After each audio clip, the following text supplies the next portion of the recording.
Sci-fi movies used to be spectacles, with amazing practical effects and unique visuals that wowed audiences, but now the genre is full of CGI and effects that audiences are used to seeing. In this video, I will take you through the process and filmmaking techniques used to create the greatest sci-fi movie ever made.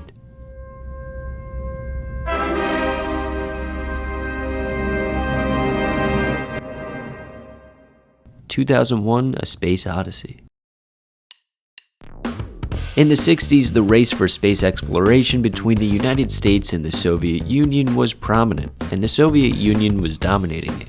America needed to take action. President Kennedy commanded NASA with the promise of almost unlimited funds to achieve then what almost seemed like an impossible task. It was during this time that Kubrick and Clarke, the author of the 2001 book, set out to predict the future of space exploration. Kubrick had no reference for the moon landing when creating this movie, so everything he filmed was what he thought it would be. And by the way, this should go without saying, but there is absolutely zero digital manipulation in any scene of this movie. Everything you see was filmed with a camera. Kubrick worked closely with scientists at MGM Studios to make his film as accurate as possible to the space programs that were going on at the time, but also to help predict what future technology would look like. The space helmets were designed with this in mind, with memory packets in the back that would store and load up memories to the astronauts, or briefcases with a computer and phone built in to allow for long-range communication. They worked with companies like IBM, who helped design things like a special arm unit that would in theory let the astronauts communicate with computers for information.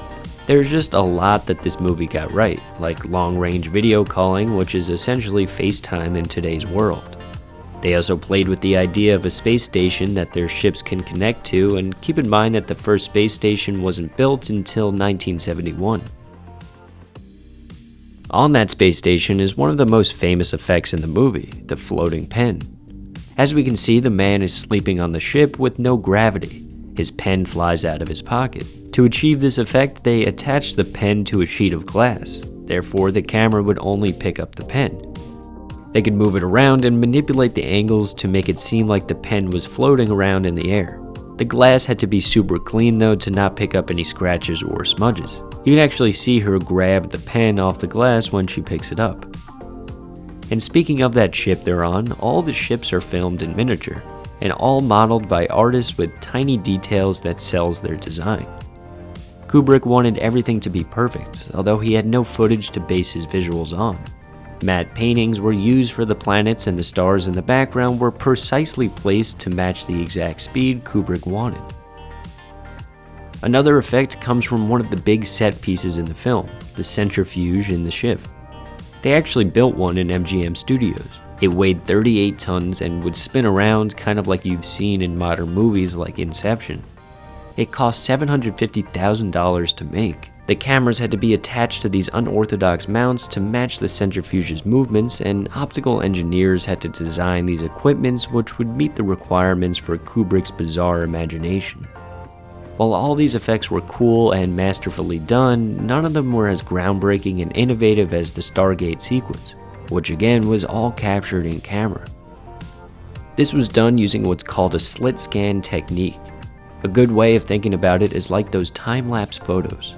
Douglas Trumbull, who created this effect for the film, says imagine a car's headlights coming towards you, but the camera is taking this long exposure photo. It will look like a streak of light.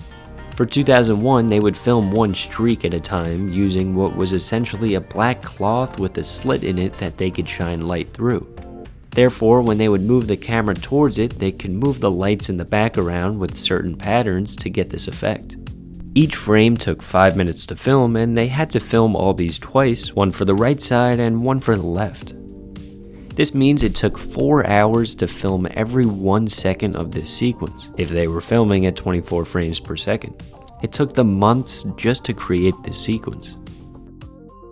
The liquid effect of the exploding nebulas were made by dropping paints in water with different levels of thickness and adhesion that would make them expand in different ways. So all these were filmed very small with microphotography, but when you see it on the big screen, they look gigantic. Kubrick held his crew to the highest standards to make sure the film was as realistic looking as possible. He refused to use techniques that would have been much faster and less expensive, and instead elected to use the best technique possible regardless of how much it cost. $6.5 million of his $10 million budget ended up going towards effects alone, and the film was finally released nearly 2 years after the end of principal photography, as it took that much time to finish and polish up these effects. The feedback to the movie being released was mixed. A lot of newspapers and companies called it boring or pretentious, so much so that MGM was debating about pulling the film from theaters. But as the psychedelic era was on the rise, the young people of the time were drawn to the film and slowly started going to theaters to watch the movie. The glowing reviews of the younger critics prompted many of the original reviewers to give it a second chance, and some even retracted their earlier reviews. Articles and books were written, all containing different interpretations of just what the film's message was and what the ending meant. Many agreed that 2001 is intensely subjective and cannot be objectively explained, and with everyone having their own interpretations of the film, it helped draw in new viewers who wanted to make their own interpretations. With the film releasing over 50 years ago, it still remains a prominent piece of art that strongly influences the science fiction movies we see today. Now, I don't want to sit here and say there has been no good sci-fi movies in modern times, because that's not true. Some of the VFX work and films being made are some of my favorite ever, but there's just something about 2001: A Space Odyssey that makes it timeless, and to this day still the best sci-fi movie ever made. If you made it this far, thank you for watching. All of the support and feedback on my recent videos mean a lot, and any comment or like on this video helps my channel grow, so I appreciate it. I hope you guys learned something, and I will see you in the next one.